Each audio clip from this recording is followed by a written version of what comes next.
Any other public comments?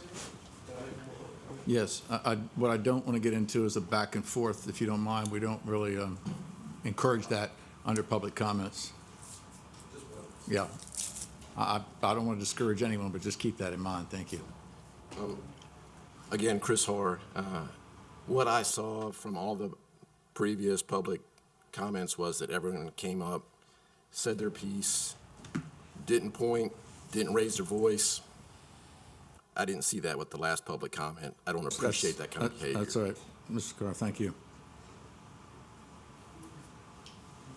I'd just like to say, excuse me, I'd just like to thank you for the clarification. It really serves to reinforce my convictions that I don't particularly want Mr. Cox. And it wasn't for political reasons that I stated, but just the potential of someone willing to participate in the activities that we beheld on January 6th alone is enough to deter my interest. He gives me great cause for pause. And again, I think that it is the whole Wicomico County family that you have to consider as the team members, not just the county executive team. Let's not go so far to find what we have, which is right here, so near. Sigars? And that's not to support any of the other legal counsels or to not support them. If someone is hired, my daughter is an attorney. She's a corporate attorney and handles many, many things. She was involved with the Delaware State merging with Wesley. One of the things that I do know, if someone is going to be handling personnel, they can choose what they want to enforce. So laws are there, but they don't, it's almost like church. You can select which Bible verse you want. You can drop some words, you can add some others, and you can select the translation that you want. So it is not that we don't want a person in a position. We're looking at the policies, we're looking at the practices, and we're looking at their ability to enforce laws in a just way.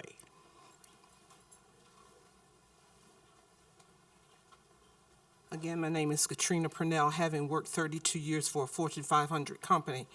16 of it was as a union chief steward, and the other time as a management person. Someone handling the rules for that company is no little deal. When you're talking about the hundreds and hundreds of people that work and what the union does or how it's formulated between that and management will determine a person's income, what their rights are, where their life is, their time at work, vacation, et cetera, et cetera, et cetera.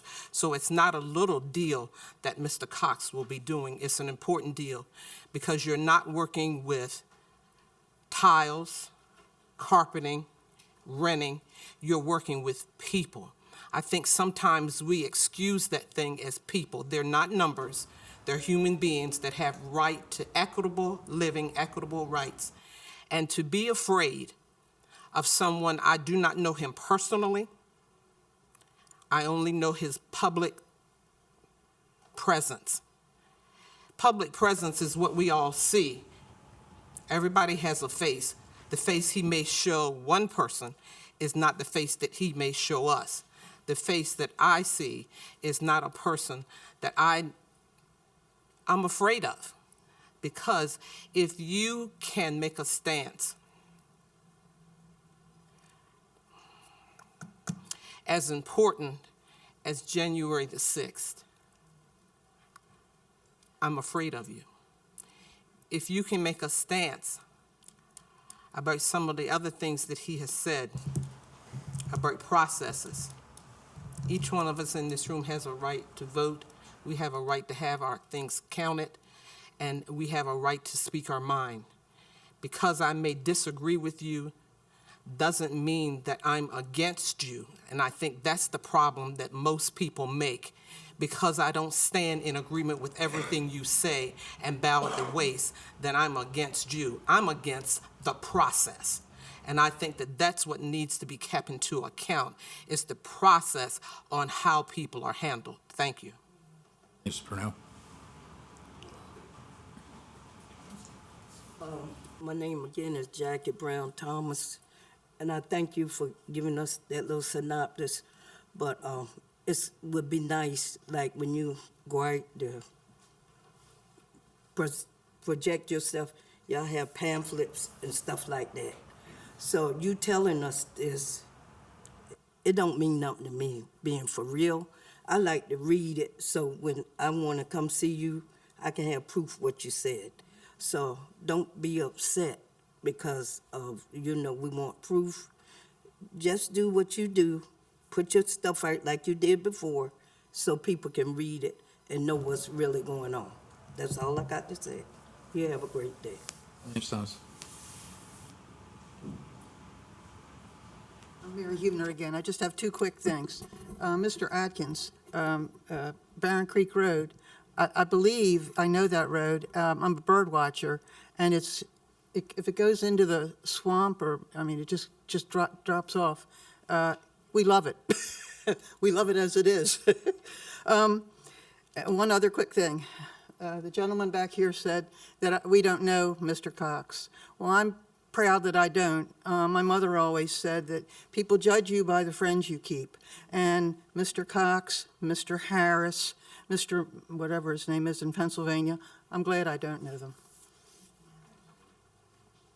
Any public comments? Seeing none, that concludes public comments. Council comments. I noticed last time we were here, it seemed like we needed TVs out in the hallway. We had so many people that weren't able to make a public comment because they didn't know it was public comment. And I don't know if that's something we could do to, help everyone get a voice. Another thing I would like to say is, I would like to see this council come to agreement to try and work with the county executive. The county executive did win overwhelmingly on election day. I don't see why she can't have the people she needs to support her in her office, being the director, assistant director, the public information, and whoever else she needs in her office. It's not costing her any more money. And I just think, it would be nice if we could work together, because that's what we were elected to do, to move this county forward. And I know everyone's got different opinions, and that's okay. And I'm glad everyone was here today to express their concerns. But that is just something I would like to see going forth, that we do work together, because they're two different branches. Executive branch, legislative branch. We've got to work together or nothing's going to happen. Thank you. The public comments. Yes. I just want to thank everybody that came out today to voice their opinion. I'd also like to thank the over 100 people that filled my inbox since Thursday night. All this information helps us make the best decision. It really doesn't matter what we think. It matters what you think. So thank you. Thank you for sharing your opinions and most of all being respectful. Any other comments? I would only say in our presidential comments, somewhat in reference to what James said, is that keep in mind when the council makes a decision, it's not deliberately attempting to dissuade the executive from moving forward with what her initiatives might be. We may simply have a difference of opinion, and that's really all it is. And I would not want the public to make it any more than that. This council has approved many resolutions or legislative bills that have come before us just in these last couple of months. We have approved many of the appointments from the executive, on most of the department heads that are now going to be running this county. So I don't want the public to get the perception that the council and the executive are in some battle and it's some type of personal debate. It is not. We simply are acting as what we feel is the best interest as an elected body with the constituents who put us in this role. So, as a clarification. Now, that being said, entertain a motion to adjourn from legislative session, go into open work sessions, followed by a closed work session pursuant to Section 3-305B1 of the General Provisions Article of the Annotated Code of Maryland to discuss the nomination of a health officer of Wicomico County and to protect the confidentiality of the individual, followed by a closed staff meeting to discuss the fiscal year 24 budget proposal for the council office. That is a motion. So moved. Second? Second. All those in favor? Aye. Opposed? Legislative session is adjourned. At this time, we'll continue on. The agenda has a lunch scheduled. Let me see where we are. I don't want to mess this up. No, I'm way ahead of us. First item on the agenda is the commission to study a trauma center funding. I think Mr. Christopher Hall is here. Yes, he is. Right here's fine, Chris, yeah. We delayed all the proceedings to give you a chance to get here on time. Thanks. You're too kind. For the record, I'm Chris Hall. I'm a member, or actually a resident of Wicomico County, also the Vice President of Strategy and Business Development and the Chief Business Officer for Tidal Health.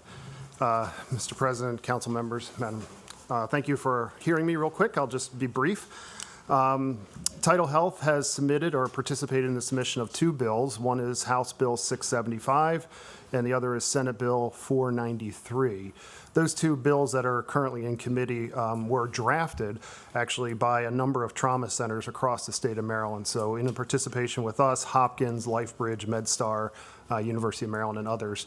Tidal Health is the only trauma center on Maryland's Eastern Shore.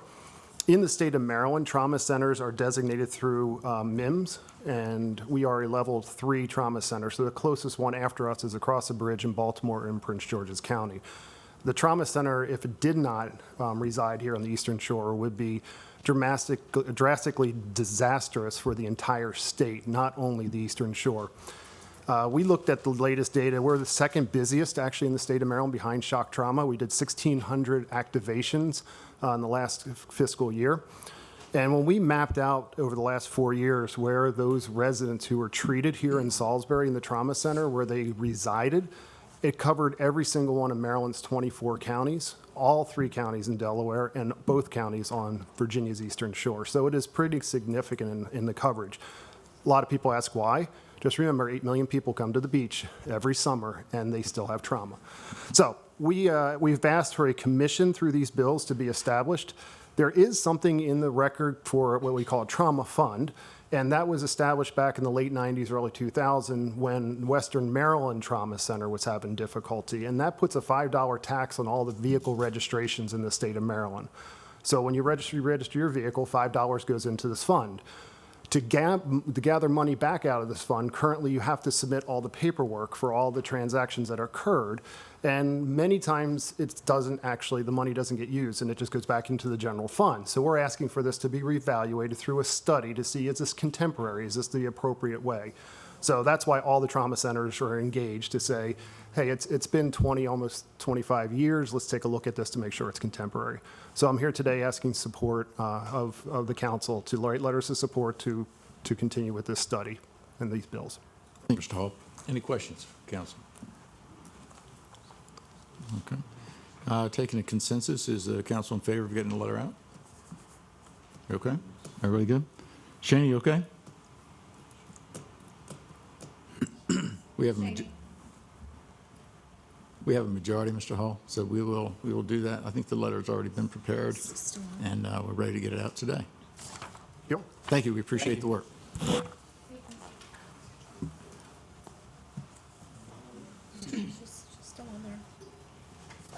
Hey, Shaney.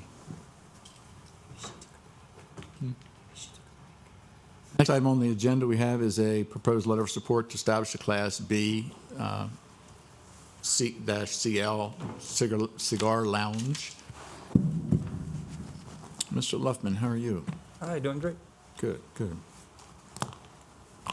We'll let you have the floor. So Senator Croza has this bill in which would allow Wicomico to be the third county in this state to do a cigar bar. One thing to keep in mind is that in order to have a cigar lounge, one of the licenses you get is called a tobacconist license. 70% of the proceeds have to be from tobacco products. So the other two counties that have this are Anne Arundel and Charles. Anne Arundel County has 590,000 people. Charles has about 180,000. And I say that because I sense that someone may think that if we open this up, they're the thing on every corner kind of thing. Anne Arundel only supports 2 of these. The market only supports 1 in Charles. Also, this license would go before the board and they would allow it. But it inherently first has to be a cigar lounge, tobacco license. And then this would additionally allow them to sell alcohol. Currently, there are no cigar lounges in Wicomico. I believe there are 3 in Ocean City. There's 1 in Easton, 1 in Oxford, and 1 in Cecil. And that's these cigar lounges for the 9-county region of the Eastern Shore. So what we see this as, and I talked to Dave Ryan, he agrees, is that this is a small step toward a small economic development. We think that one business potentially would come in, haven't identified that business, haven't scouted for that business or anything like that. But if someone opened a facility like this, we're talking probably 10 jobs, and it'd be a small business opportunity for someone in our county. So I see this isn't even though it's a cigar bar bill, we already are allowed to have cigar lounges. Yeah. This is not a tobacco bill. It's more of a alcohol bill, allowing them to serve alcohol. I also want to make you aware of, last night I found out from Senator Carozza, Delegate Anderton, that there are potentially, if you go forward with, this would be a local courtesy bill if you do a letter of support. And there would be potentially a couple amendments that would be coming forward. And then, the committee would do what they want. But one would not allow this entity to serve food, and that's a concern from restaurant owners. I haven't heard that from restaurant owners in Wicomico, but I heard that's some of the opposition that they've heard on the bill in their talkings in Annapolis. And the other potentially would be making this more of a private club type thing. Right now, President Trump signed the bill. It was a law in Maryland anyway. You can't serve or buy tobacco products or cigars unless you're 21 years old. So we're talking about an adult facility anyway. So this wouldn't be open for children or that kind of thing. So, but the potential would be no food would be served. That could be an amendment. And the other would be, this would be a private club, so. Questions? Yeah, is there a certain amount of cigar lounges? Or can it be as many as the community wants? I'm not, like I'm saying, I'm not for cigar lounges, I don't smoke or anything, but just asking. Right now, I know of nothing other than planning and zoning regulations that would control a cigar lounge. And this, this would be a bar, so they'd be controlled. And is it just cigars? Usually, that would, Okay. I mean, if you're asking if it's cigarettes, that's usually sort of. I'm just, Usually in order to sort of smoke in a cigar lounge, you have to buy a cigar at that store at that time. Otherwise they don't make any money if you bring in your own tobacco products. And most cigar lounges, if not all, don't sell cigarettes, so. Yeah, you mentioned the amendment, that they wouldn't be able to sell food. Certain types of licenses, alcohol licenses in Wicomico County, I guess depending on the seating and the space, you have to sell food and have to sell like a 51%. So that would change. How would that affect the ones that fall under that if you're going to allow a cigar bar to have an alcohol license but not serve food? So That would be up to how they craft the amendment. Like I said, this isn't something we put in a bill. This is just something I heard that I wanted to pass on to you that could be a potential change. I've been to those that do both, so. So this would be where you would go to drink alcohol and smoke cigars, right?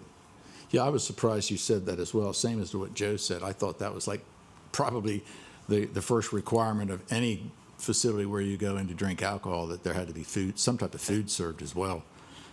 But I'm not quite sure how that came about or who's crafting the bill, and I guess we have to leave that up to you, right?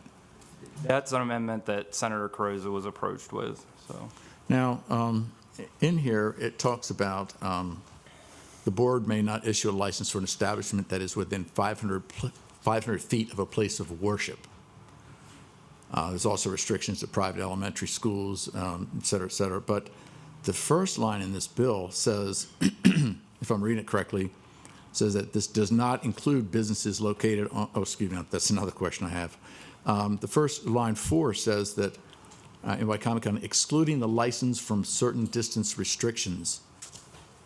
Usually in a bill, it shows you like what's part of the old bill and what's new. So it appears to me that what's in this bill is a contradiction of terms, whereas the very first line, the very first sentence talks about excluding the license from certain distance restrictions. And then when you go down to section F, under the annual fee, it references the board may not establish the, issue a license for an establishment that is located within 500 feet of a place of worship. I'm not quite sure why this just wouldn't be struck out here, Bunky. It could potentially be, but that's the old language. The fee, the F is the new language, and then the other below it is what is existing in statute right now. Right, and it just seems like, and even though it's very odd that line 4 doesn't appear to be a new amendment to a bill, it just seems as if it does contradict itself. On the second line, it says this bill excludes the license from certain distance restrictions, and then it establishes distance restrictions in one page down, or 2 pages later. Follow me? Yep. So I don't know who's crafting it, what you want to do, or just maybe they know more about it. I always find this, just like I do legal terminology, it's just a bit difficult to try to decipher sometimes.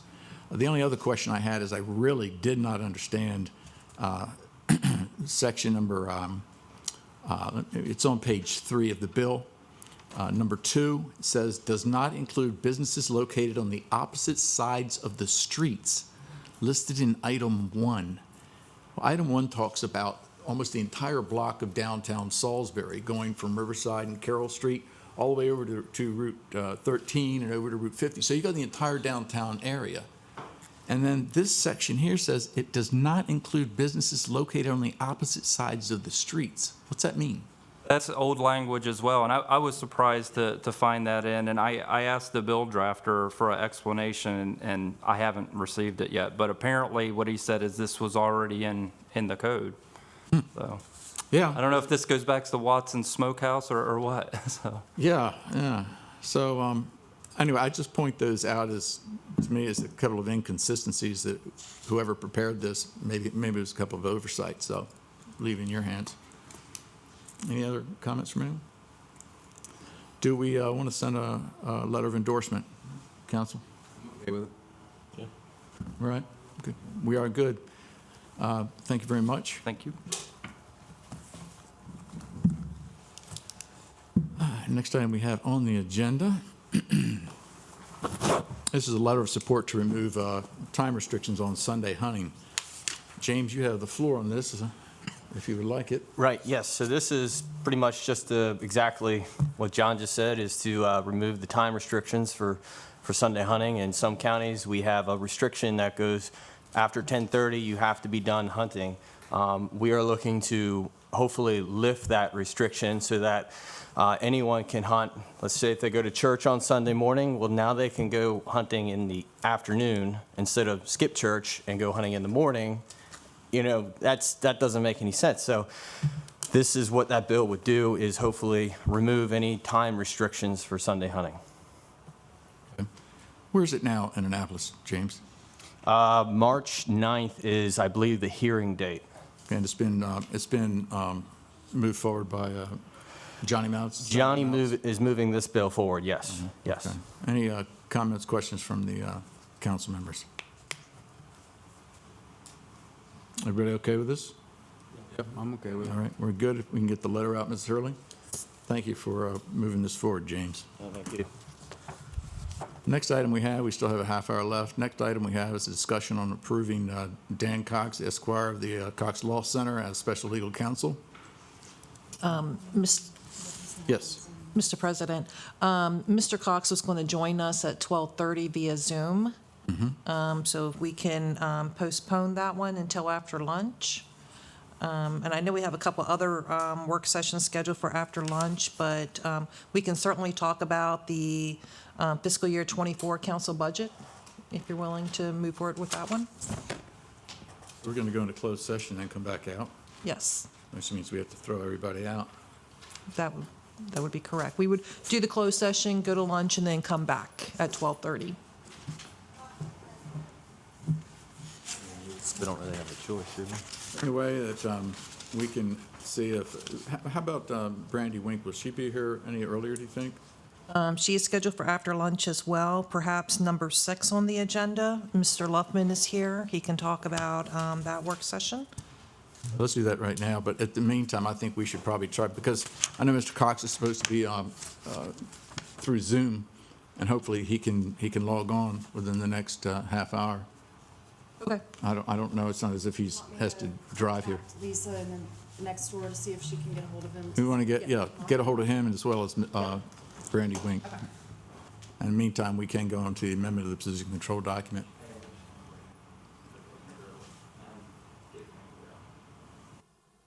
Sorry, I told our HR person that we would be lunch, so. Oh, I get it. Everybody expects us to be an hour late, not an hour early. We usually are an hour late.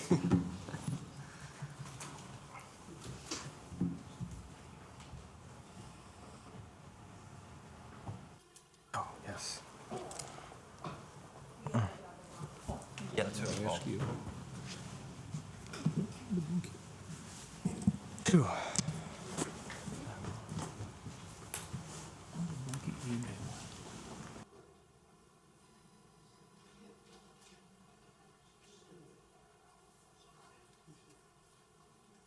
You wait for someone else to join you. Yeah, It's fine. I asked for our HR director because she's, we received a question on the time off. Okay. And she knows all the nuance and stuff. Thank you. Donna, come. I didn't call her. Laura, what happened to Shaney? Shani, are you there? Maybe she stepped away for a few minutes. She's been gone for a while. Gone for a while. You want to try calling her back? Yeah.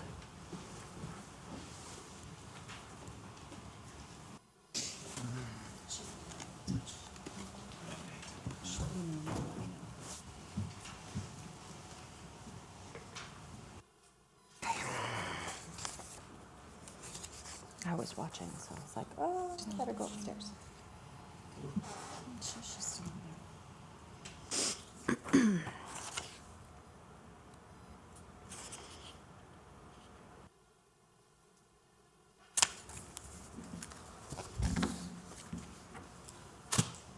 I think we could start, when the councilwoman's on, and then if you have any time off questions, we'll just defer them to Donna when she gets here. Okay, so the item on the agenda is the amendment to the position control document for the Department of Corrections. Thank you for being here. Okay, so as we have done in the past, with positions that we would like to overfill, we're requesting the ability to overfill the head of corrections position, and as such, we are requesting that 2 FTEs be created in the same position control number and the same line item within the budget. We did this back in the fall for a sheriff's position to allow training. This would allow training and an orderly transition with the Department of Corrections to allow for the overfilling of this position. As soon as May 8th, the overfill would go away. And thus, it's not creating a new position within the budget. It doesn't allow for us to, try to refill this position and have 2 heads. We literally are putting 2 lines, we're putting 2 FTEs in the same line, which is what we did back in the fall with the sheriff's office position. And that is what we're requesting to happen in this position, in this instance. there is sufficient funds within their budget. We're not asking for any additional funds. We're asking for the funds that we are currently paying to the current head are funds that we would end up paying out anyways for the position, because they are leave balances that, for the most part, are required to be paid to the person. So it's not costing the county a whole lot of additional funds that we wouldn't already be paying. Okay. Any questions? Yes, I've seen some emails about,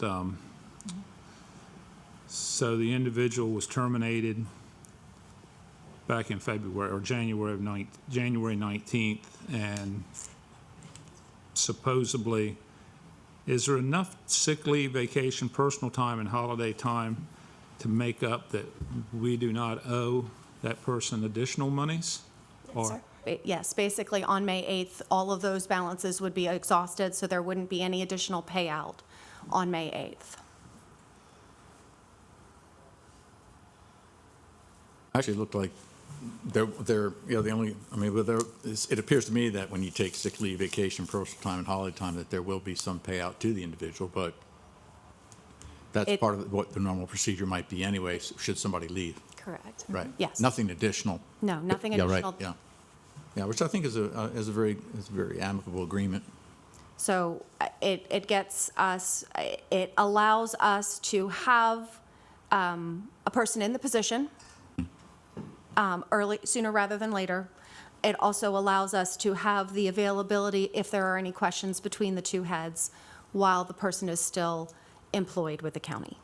And it's been agreed upon that this is okay with everyone, right? Yes. Everybody's okay. And so, again, there is no additional funding we're requesting, kind of like the same way with the sheriff's office. There is no additional funding we're requesting because there is sufficient salary savings within the corrections department budget to accomplish this. Okay. Any questions? No? Okay with it? We're good? Okay, I guess, where do we go with this? Resolution, any other? Yeah, it would be, Mrs. I Hall? believe it would be a resolution that, and as long as council's willing, it could go on the next meeting because there's no hearing or anything needed. All right, great. Appreciate it. Thank you very much. Thank you. Thank you. We are still trying to reach Mr. Cox. So would you, All right, I think what we'll do is we'll go into the closed session. The only people we're throwing out is the press and Ms. Ciggers and our attorney. So if you all don't mind, we are going to go into closed session. Hannah, do you want us to contact you when we're done, or however? Yeah, can you text me if you guys are all wrapped up? Okay. Thank you.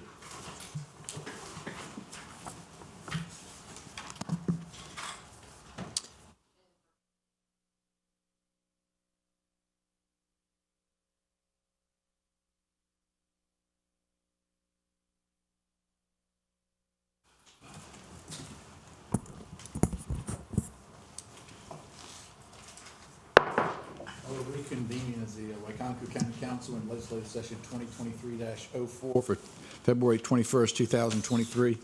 The first item on the agenda is the discussion of the approval of Dan Cox, Esquire, in the Cox Law Center as special legal counsel.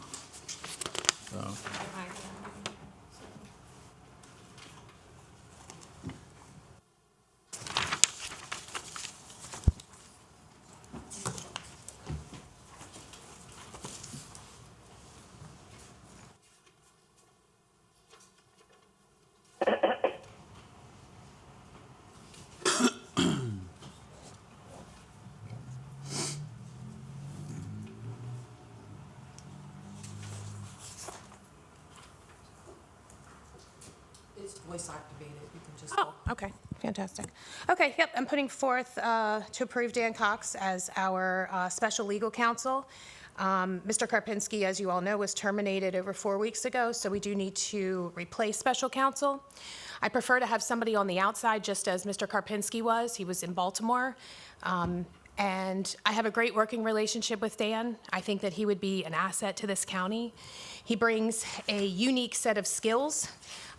This is not someone that I'm pulling off the street. This is somebody with 16 years of litigation experience in state and federal court. every single thing that I need him to do, and that was what was put forward in the resolution, he's able to do. I also saw in his, the information that you were given, the experience and supplement. He also has some experience in the liquor board oversight, which I think would be beneficial to this county as well. I understand that there's opposition. I understand that your inboxes were flooded with emails. But I just caution the council that if you feel in your heart that Dan is not the right fit, then I don't want you to vote for him. I want this to be coming from all of us. But the same constituents that voted for Dan voted you all in as well. So that's first and foremost. But secondly, okay, if you really don't think that he's a good fit, then by all means. But please be cautious about bending on 100 emails coming to you, because this is not going to be the first time that it happens, as I'm sure Council President and Councilman Holloway know. So we're not going to make everybody happy, but this is someone that I think will be beneficial to our county. And I think the majority of residents would be happy with the decision.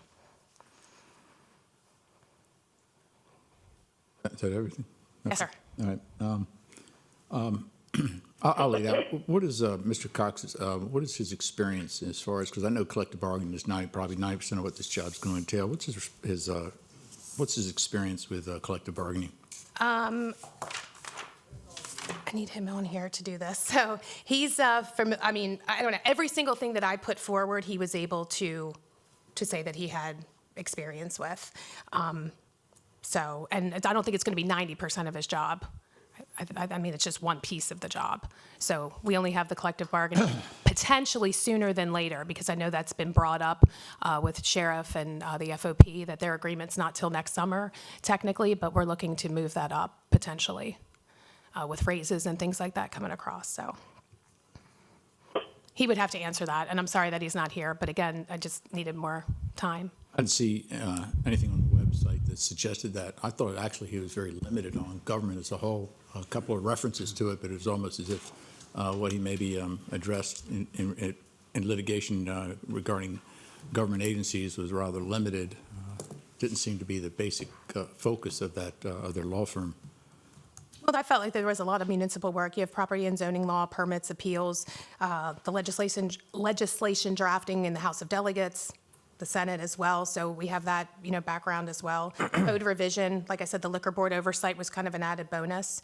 The things that I need him for he's able to do. May I just add? May I just suggest, or I don't know if it's possible, but since he's not even able to be here, is it possible to push this to another work session? Sure, that's up to you all. That it's actually fair to Mr. Cox that he has he can actually speak. I mean, we're talking about him, and he's not even here to answer these questions, and they're questions that we need answers. What's the council want to do? You want to move forward? You want to? Excuse me, may I say something? Yes. I can guarantee you to the county executive that the people that voted for me did not vote for Dan Cox. He would bring, we're trying as representatives, and I know the rest of my fellow council members, we should be trying to bring the county together and work together, because that's what they want to see. We don't want to see what's going on in Washington, D.C., with the division. If we choose this man, Mr. Cox, as a special counsel, it will definitely bring division to our community. Is that what we want? I don't think so. When I looked Sunday, I came home Saturday, so when I opened the computer, I didn't understand why I was having all these emails. And all the emails that I received, and some of the people I did not know, most of them I didn't know, was opposed to Dan Cox as being a special counsel. Also, what I heard today from the people that was at the podium, the main summary is they're against Dan Cox of being the special counsel. I am against Dan Cox for being the special counsel due to his philosophy, due to his campaign. If you're going to bring up campaign and legislative thinking, he is not a good fit for our county. Because what it will do, and as I am a black person representing the minority district, and in my heart, I cannot vote or endorse selecting him as a special counsel. I don't know what was wrong with the one we had. I don't know if he broke the law or whatever, but I think that we should take this decision seriously because the taxpayers do not want to see this man come across the bridge, does not know anything about us. And I also think that we should be reaching out to across the other aisle also, because the political, the election is over. There should not be no Republican and Democrat. There should be working for the betterment of the community. And we should be working across the aisle, both sides of the aisle, and by working together. So, bottom line, I cannot support Dan Cox. Thanks, Shane. So should we wait? Well, I had some questions anyway. Again, I don't see where his law firm has the expertise in this. Well, again, I would prefer him to be here to answer those questions. I think Councilman Wynn makes an excellent point that he probably should be here because I'm not an expert on his biography or his law experience. Well, I mean, every other appointment that we've had, the person has been here to answer questions, and we can't give him the same opportunity. I don't think that would be fair across the board, if we're talking about being fair. And just because he's been blacklisted doesn't mean we should continue to blacklist him. What do you mean blacklisted? Well, everybody doesn't like him. A lot of people don't like him, and there's a lot of people that do like him. But at the same time, I think he should have that opportunity to speak his piece after all the public comments. Well, it's a work session. Yeah. I guess the question that I might have is what's the status of his job as chief of staff to Doug Mastriano in Pennsylvania? That's his job, full-time job. So he just took that on, correct? Mm-hmm. So how does he do that job, and how does he also represent Wicomico County? It's because it's a part-time position, so he's able to still run his law firm. But he's chief of staff. I understand. I had that conversation like with he's him, and he illegally- feels very confident. He's still practicing law, and so this is my choice. Yeah, I feel uncomfortable with that. I mean, I could understand if he was a legal advisor, maybe to the governor, because that's, they have a lot of attorneys. I mean, that's what Mr. Wilbur does. He's a legal advisor to the county. But when you're chief of staff, I've always felt that was a little more of a serious dedication, especially when you're talking about someone. I had the same concern. I asked him, and he said that he would be able to do both. Any questions? Jeff? I don't have a question about Mr. Cox. We got an email on January 6th saying that Mr. Karpinski was terminated, and that's all it said. We didn't get any reasons. I've heard some reasons since then, but can you expand on that? I would prefer not to do that in an open session. I feel like that's a closed session conversation, but I'd be more than willing to have that with you. Okay.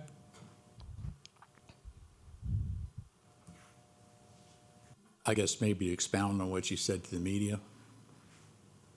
Sure. Well, I mean, all of that, that could all be FOIA'd because the termination letter was sent via email, and so was his, the complaint to the ethics board as well. Which ethics board was it? The PIO did that, but you terminated her earlier today, so unfortunately she won't be able to be in here and answer. What ethics board was it that was contacted? Her, like I said, it was handled through my PIO, who no longer works here. So unfortunately, I don't know if I'll be able to get that information. She was handling it. Was it state? Was it an ethics? The board? state ethics, yes, legal. Mm-hmm. Because we have a local legal ethics. board as Mm-hmm. well. State. And you don't have a documentation of? I do have the documentation. I just didn't bring it because we were talking about Dan Cox, not the firing of Kevin Karpinski. But I can obviously bring that in if you need that. Okay. if you'd like a copy of that. Yeah, it'd be nice to know. And it Sure. certainly would be nice to know what their final outcome is. There's actually quite a few things that actually came from me as well as the FOP. Okay. Any other questions from anybody? Well, I guess my question is this: do we want to put it off, or is there a consensus not to move forward with it at all? I really don't think it would be proper to just not have a consensus on it, being that he's not even here to talk. I mean, like I said, we're not going to give everyone the same fair shake. I really don't think that, I don't think we should go down that rabbit hole and say, okay, well, just because 80 people said, I don't like this person, well, we're just going to. 107,000 people in the county. Yeah, there's a lot of people in the county. They might not have all been here, or they might not have been here, or maybe they just didn't know to come here to support this decision. But like I said, this was obviously an organized event by the Democratic Central Committee, and it's working on the majority of Republicans. Sadly enough, we need stronger Republicans to stand firm on these decision making. But I really do think we should have this go to another session where Dan Cox can actually be here present to make a decision. You're making the assumption that council members were influenced by the emails. That's an assumption. I know. Well, not. Let's just push it off then. Jeff? Ready to go? Shane? I could make my decision or put it off either way, but my decision is not going to change. Okay. Joe? My decision isn't going to change either. All right, so do we have a consensus to move forward from council members? Do we have a consensus to move forward with the appointment or not with the appointment? Not with the appointment. Not with the appointment? Shane? Not with the appointment. Shaney? I'm going to stay with my decision. Okay. Joe? No. James? Yes. Chair votes no, so we will not be moving forward. Thank you. Yep, thank you. Is that a on-record vote?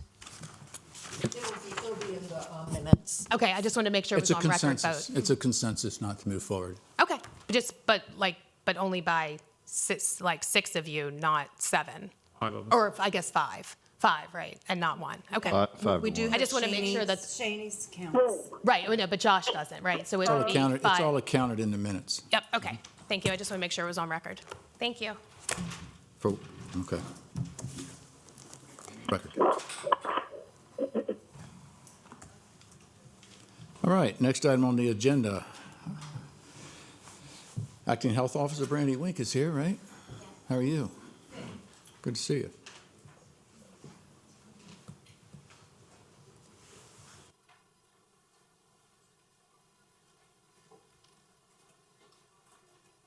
How are you today? Good. How's everyone else? Good, thank you. Good, thank you. And I also brought Steve White, our environmental health director, with me as well. Okay, great. You're giving us an update on how things are currently? I guess you go ahead. You have the floor. If you could, for the public, tell us who you are and your position, each of you, thanks. Brandy Wayne, acting health officer for the Wicomico County Health Department. Steve White, Environmental Health Director for Wicomico County Health Department. Great, good to have you. And we're here to give an update. As everyone knows, we are short-staffed in environmental health and entered into a contract with MES and MDE to supply us with some additional help. And we were having that help for about 2 days a week since the end of November, 1st of December.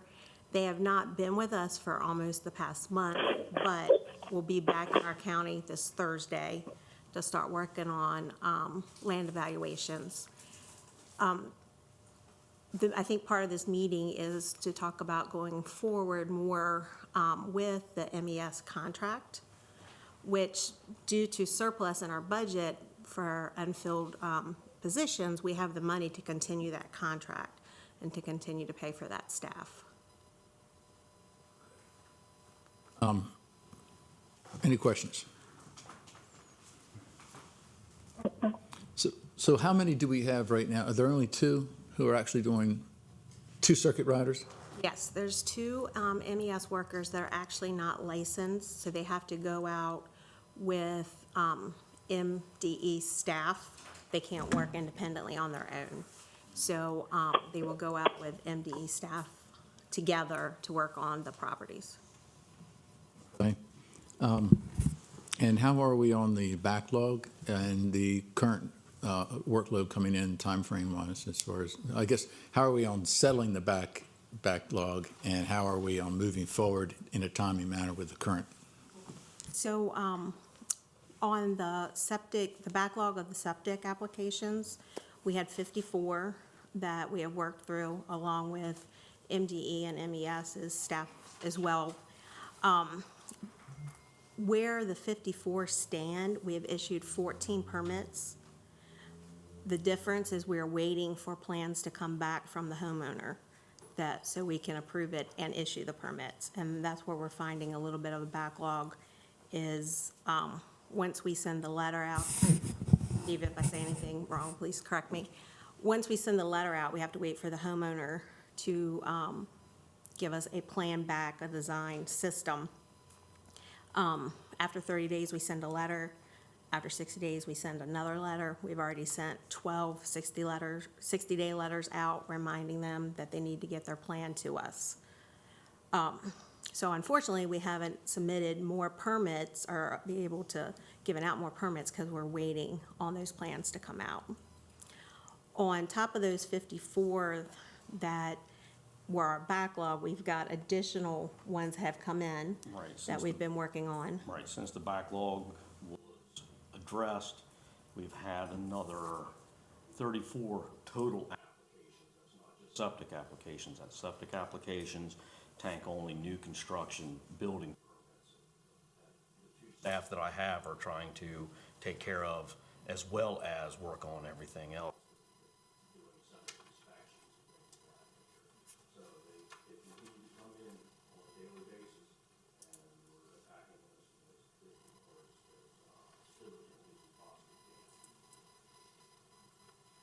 Then on top of those also, we have a spreadsheet that our staff, as well as MD and MES, is going to start to work on Thursday, our land evaluations that are our backlog of land evaluations. Some of them are over a year old because we didn't have wet season last year to be able to address them, and there's 98 applications on that spreadsheet.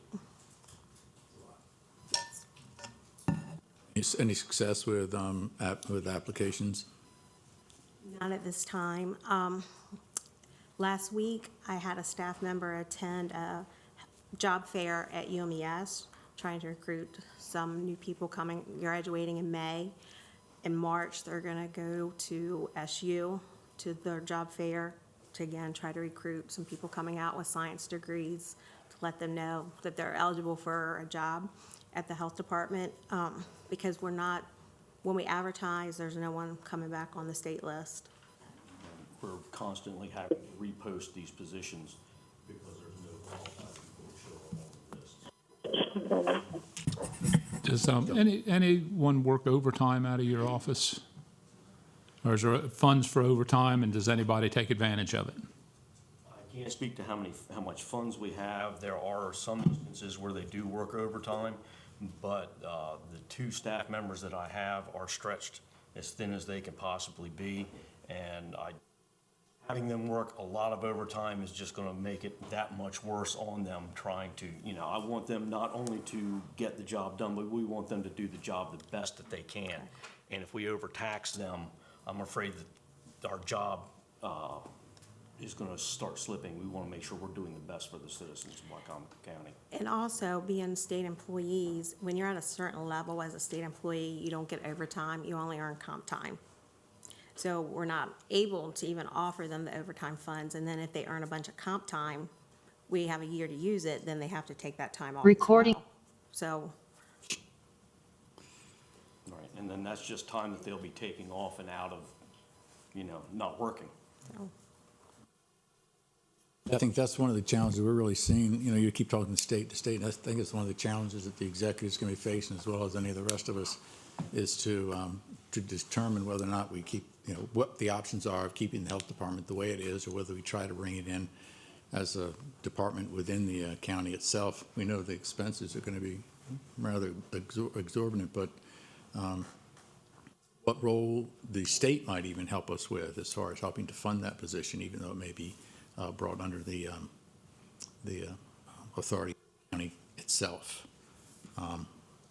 So I don't know, I guess it's going to be a bit of a road trying to get there, if that may even be the best solution. I can't really say. I don't think anybody's really evaluated it yet.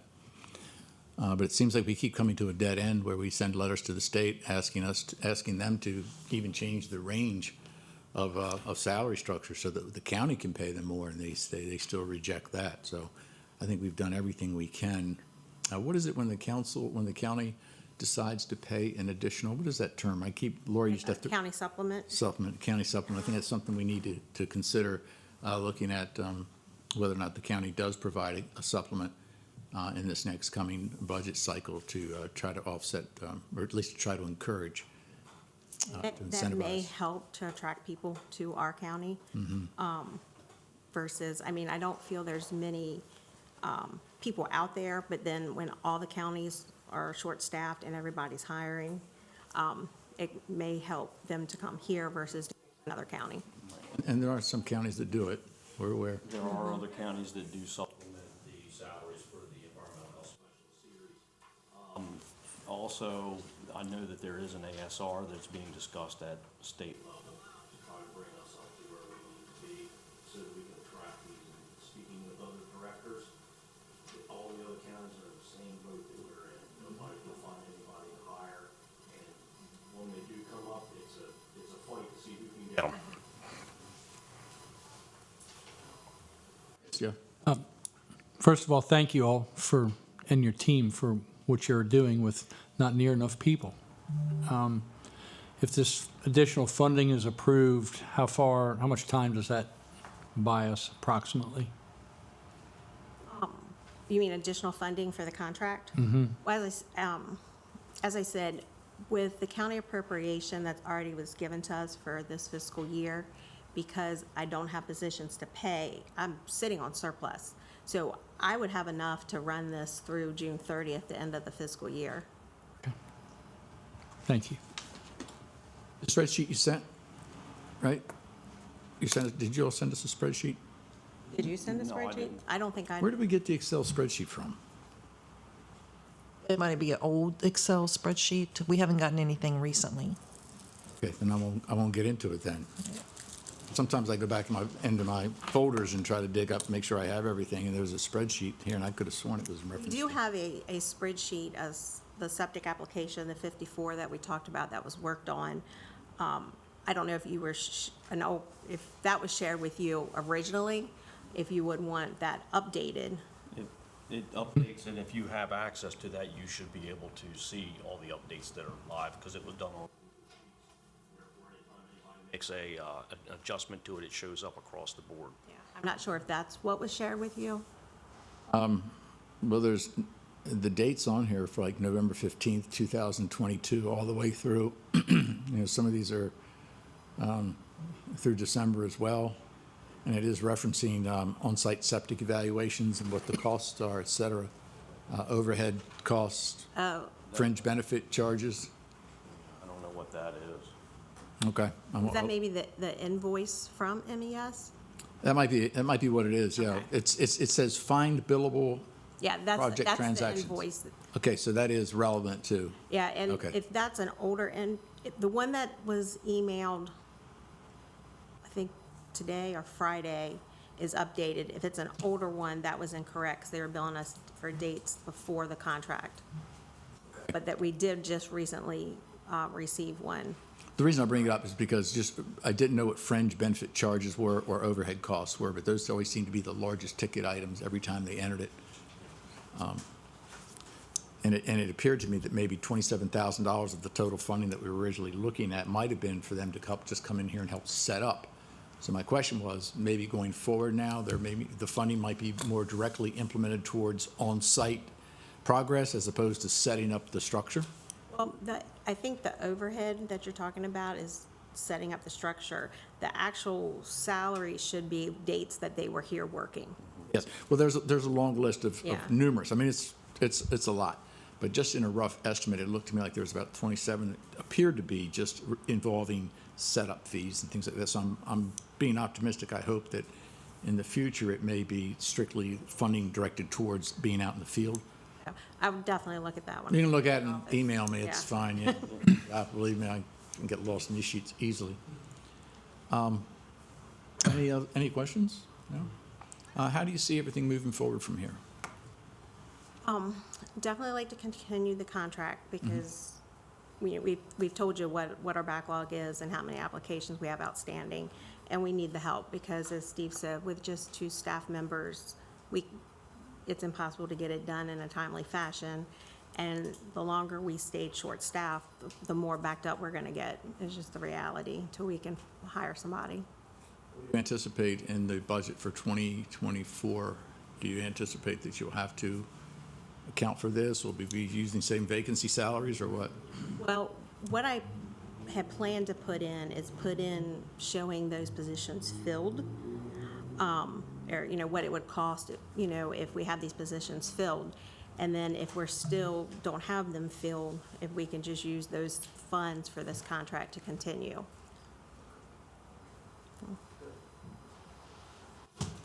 Anybody have questions? No? Did you want to add anything at all?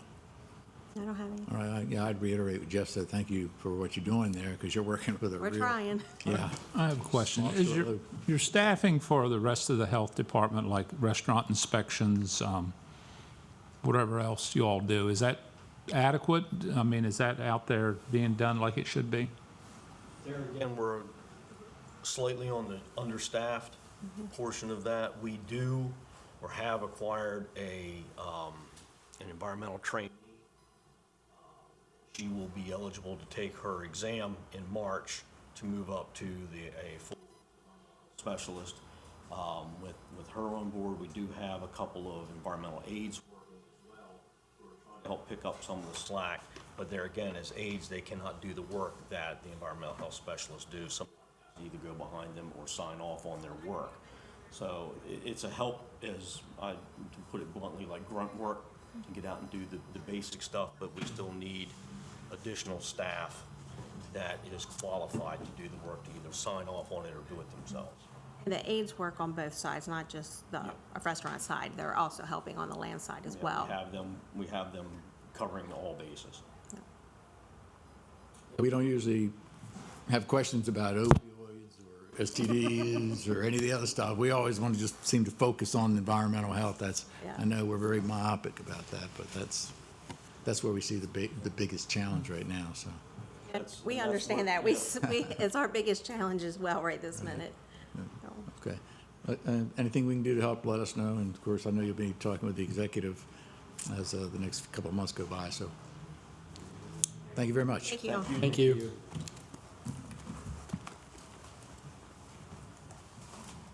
Oh, I had one more question. Yeah. Somebody asked me the other day, I thought it was the most ridiculous thing I ever heard. They said, "Oh yeah, in Wicomico County, there's a new law that's been passed that you cannot have any wells and septic anymore, or septic systems in anymore. Everything has to be a holding tank or a mound system." And I said, "That's absolutely ridiculous." So, am I right? That is ridiculous. Okay, good. We are Good. issuing permits as evidenced by what we do on regular septic systems. A sand mound is considered a standard septic system. Yes, we have increased the number of holding tanks that are going in. Unfortunately, we're coming up on these postage stamp sized lots that we have no way of replacing anything. There's just not enough room to meet current regulations. So yeah, we do have to issue some holding tanks. People are a little more open to it than they used to be. But no, we are still issuing well permits, we're issuing septic permits, we're business as usual as much as we possibly can. If somebody has the soils for a drain field, they're going to get a drain field. Absolutely. Right. Oh, yes. Thanks, Ty. Thank you. Thank you very much. Thank you. I can't remember who said it now,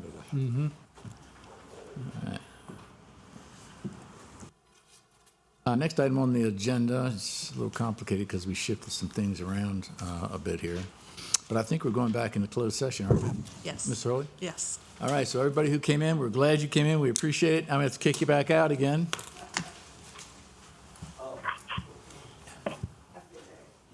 We appreciate you taking the time to be here.